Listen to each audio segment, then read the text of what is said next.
Hello student, success coaching classes में आपका स्वागत है। यदि आप चैनल में पहली बार आए हैं तो चैनल को सब्सक्राइब कर ले और बेल आइकन को ऑल में प्रेस कर ले ताकि आने वाले सभी वीडियो का नोटिफिकेशन टाइम पर मिल जाए। आज हम डिस्कस करने वाले हैं जैक बोर्ड का। ये आपका क्लास 10th का गणित का है, 2022 का। देखिए आपका प्रीवियस ईयर क्वेश्चन है जो आपका बोर्ड एग्जाम 2024 के लिए बहुत ही इंपॉर्टेंट वीडियो होने वाला है, इसलिए वीडियो में अंत तक बने रहें क्योंकि ये 2022 का ऑफिशियल आपका प्रीवियस ईयर क्वेश्चन है और ये आपका ओरिजिनल पेपर है। चलिए हम देखते हैं क्वेश्चन की और आगे क्या क्या यहाँ पर क्वेश्चन है। देखिए सबसे यहाँ पर क्वेश्चन क्या बोल रहा है, 120 का अभाज्य गुणनखंड कौन सा होगा। तो देखिए 120 का अभाज्य गुणनखंड कौन सा होगा, तो देखिए इसको हम लोग करके दिखाते हैं। 120 का अभाज्य गुणनखंड कौन सा ऑप्शन होगा।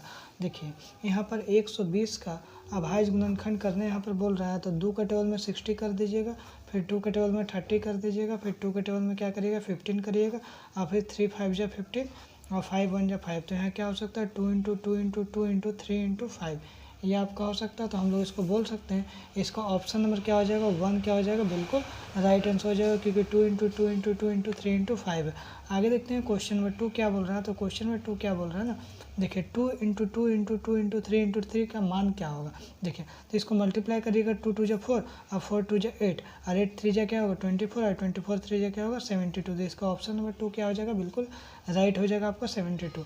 आगे देखते हैं क्वेश्चन नंबर 3 क्या बोल रहा है, 6 और 20 का HCF क्या होगा। तो देखिए 6 और 20 का HCF निकालना है, तो हम लोग देखते हैं यहाँ पर 6 और 20 का HCF निकालना है ना, 6 और 20 का।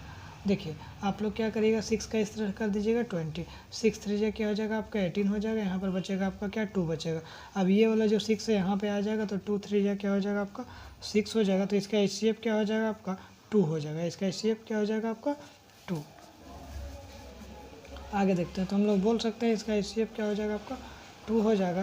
तो इसका जो राइट आंसर क्या हो जाएगा, इसका HCF आपका 2 हो जाएगा। आपका ऑप्शन नंबर क्या हो जाएगा 1 बिल्कुल राइट आंसर हो जाएगा। आगे देखते हैं क्वेश्चन नंबर 4 क्या बोल रहा है, किसी पूर्णांक m के लिए प्रत्येक विषम संख्या का रूप होना चाहिए। देखिए विषम संख्या का रूप होना चाहिए, तो ऑप्शन क्या बोला है m 2m m+1 और 2m+1 ऐसा m का वैल्यू रखिएगा ना जो हर हाल में आपको विषम संख्या का रूप ही होना चाहिए। तो देखिए जैसे मान लीजिए यहाँ पर क्या बोल रहा है क्वेश्चन, पहला बोला यहाँ पर m रखने के लिए। देखिए m का यदि मान रखेंगे 0 तो ये तो विषम संख्या नहीं होगा, तो ये तो ऑप्शन आपका बिल्कुल गलत हो जाएगा क्योंकि यहाँ विषम संख्या बोला। दूसरा केस में बोला था यहाँ पर 2m रखने के लिए मान। देखिए 2 और m का मान यदि 0 रख दीजिएगा तो क्या होगा, वैल्यू 0 हो जाएगा, मतलब ये भी 2m के रूप में भी हम लोग नहीं हो सकता। तीसरा यहाँ पर बोला m+1 बोला। देखिए m+1 रखेंगे तो m का मान कितना हो जाएगा, यदि हम 1 भी रखेंगे तो 1+1 क्या हो जाएगा आपका 2 हो जाएगा। तो इसका मतलब ये भी विषम संख्या का रूप नहीं होगा। और एक आपका क्या बोल रहा था 2m +1 का रूप। देखिए यहाँ पर 2m का मान यदि 0 रखते हैं तो 0 रखेंगे तो क्या हो जाएगा आपको 2 को 0 से मल्टीप्लाई करेंगे 0, 0 में से 1 करेंगे तो आपको क्या होगा 1 ही आएगा। और देखिए इसे m का मान यदि 1 रखेंगे और फिर 1 प्लस करेंगे तो क्या होगा 2 1 जा 2 और 1 करेंगे तो 3 आएगा। देखिए ये भी विषम संख्या आ रहा है। आगे यदि देखते हैं 2 का यदि मान रखते हैं तो फिर +1 करेंगे तो 2 2 जा 4 और +1 5। देखिए ये भी विषम संख्या का मान आ रहा है, मतलब हर हाल में आपको विषम संख्या का मान दे रहा है कौन 2m+1 दे रहा है। तो इसको हम लोग बोल सकते हैं जो इसका आंसर क्या हो जाएगा आपका ऑप्शन नंबर 4 हो जाएगा, 2m+1 इसका राइट आंसर हो जाएगा। आगे देखते हैं क्वेश्चन नंबर 5 क्या बोल रहा है। देखिए क्वेश्चन नंबर 5 यहाँ पर बोल रहा है, ये आपको ग्राफ दिया और यहाँ पर बोल रहा है px में शून्यकों की संख्या, मतलब देखिए px में कितना बिंदु पे काटा है। तो एक बिंदु यहाँ पे काटा है, एक बिंदु यहाँ पे काटा है और एक बिंदु यहाँ पे काटा है, 3 बिंदु पे काट रहा है। देखिए ये वाला जो यहाँ पर ग्राफ जो इस तरह से दिया है कितना बिंदु पे कट कर रहा है, तो एक बिंदु यहाँ पे, एक बिंदु यहाँ पे, एक बिंदु है, 3 बिंदु पे कट कर रहा है। तो हम लोग बोल सकते हैं ये शून्यकों की संख्या क्या हो जाएगा आपका 3 हो जाएगा। ऑप्शन नंबर 4 बिल्कुल राइट आंसर हो जाएगा। आगे देखते हैं क्वेश्चन नंबर 7 क्या बोल रहा है। क्वेश्चन नंबर 7 देखिए बोल रहा है x² -3 का शून्य क्या होगा। तो देखिए इसको हम लोग बना के दिखाते हैं, x² -3 का शून्य क्या होगा। चलिए हम लोग आगे देखते हैं।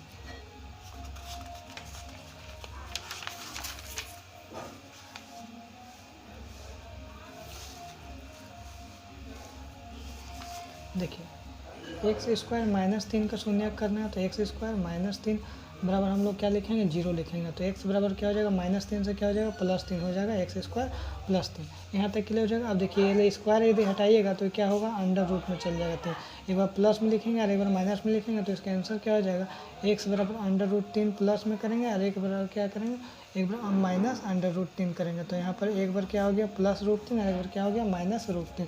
देखिए ऑप्शन में कहाँ पे है, देखिए ऑप्शन नंबर आपका देखिए 3 ऑप्शन में -√3 और +√3। तो इसका राइट आंसर क्या हो जाएगा आपका ऑप्शन नंबर 3 बिल्कुल राइट आंसर हो जाएगा। आगे देखते हैं क्वेश्चन नंबर 7 क्या बोल रहा है। तो क्वेश्चन नंबर 7 बोल रहा है एक द्विघात बहुपद जिसका शून्यकों का योग दिया, शून्यकों का योग कितना दिया -3 दिया और शून्यकों का गुणनफल कितना दिया 2 दिया। तो देखिए इसमें कौन सा आंसर राइट होगा। तो देखते हैं यहाँ पर क्वेश्चन क्या है।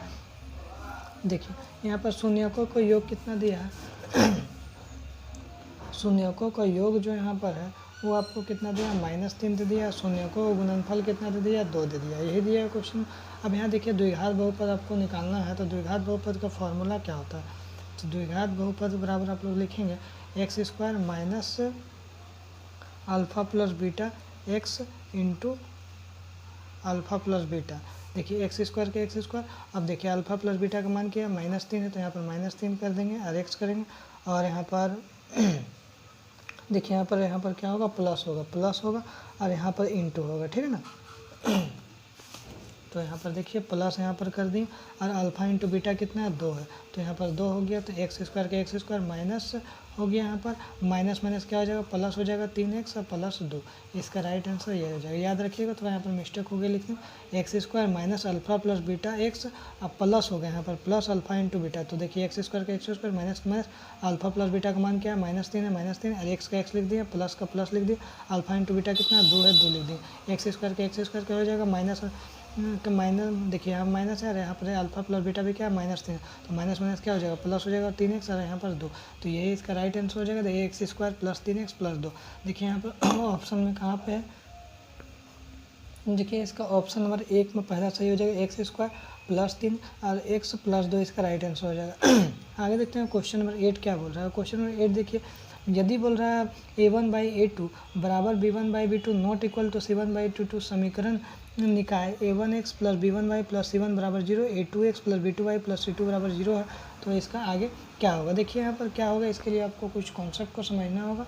चलिए समझते हैं कॉन्सेप्ट। देखिए यदि आपको a1/a2 और नॉट इक्वल b1/b2 अब बराबर c1/c2, यदि ऐसा कुछ केस हो तो इसका क्या होगा, अद्वितीय हल होगा।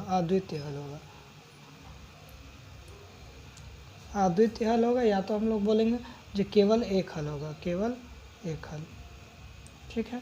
या तो पहला केस ये हो गया। दूसरा केस यहाँ पर बोल रहा है जो a1/a2 और यहाँ पर b1/b2 और c1/c2 ये तीनों ये बराबर हो जाएगा, तो हम लोग क्या बोलेंगे, हम लोग बोलेंगे अपरिमित रूप से अनेक हल। क्या बोलेंगे, अपरिमित रूप से अनेक हल, ठीक है। और तीसरा क्या याद रखिएगा, a1/a2 बराबर b1/b2 और नॉट इक्वल टू c1/c2। यदि ये केस रहे तो आप क्या याद रखिएगा, इसका कोई हल नहीं होगा। क्या होगा, कोई हल नहीं, ठीक है। लेकिन यहाँ पर देखिए हमारा क्वेश्चन में क्या बोला है, a1/a2 बराबर b1/b2 और नॉट इक्वल टू c1/c2। यदि ये केस है तो यहाँ पर क्या होगा, देखिए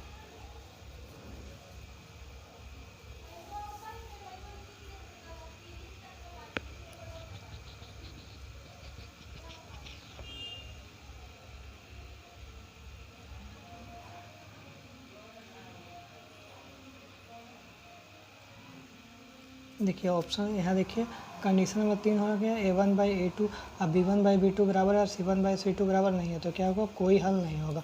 देखिए यहाँ पर आपको क्वेश्चन में वही बोला है a1/a2 अब बराबर b1/b2 not equal to c1/c2, तो इसका राइट आंसर क्या होगा, कोई हल नहीं है। आगे देखते हैं क्वेश्चन में 9 क्या बोल रहा है। क्वेश्चन में 9 देखिए, रैखिक समीकरण युग्म 2x - y बराबर 5 और 3x + 2y बराबर 4 है, तो इसका हल क्या होगा। देखिए इसका हल करने के लिए हम लोग थोड़ा सा एक ट्रिक देखते हैं।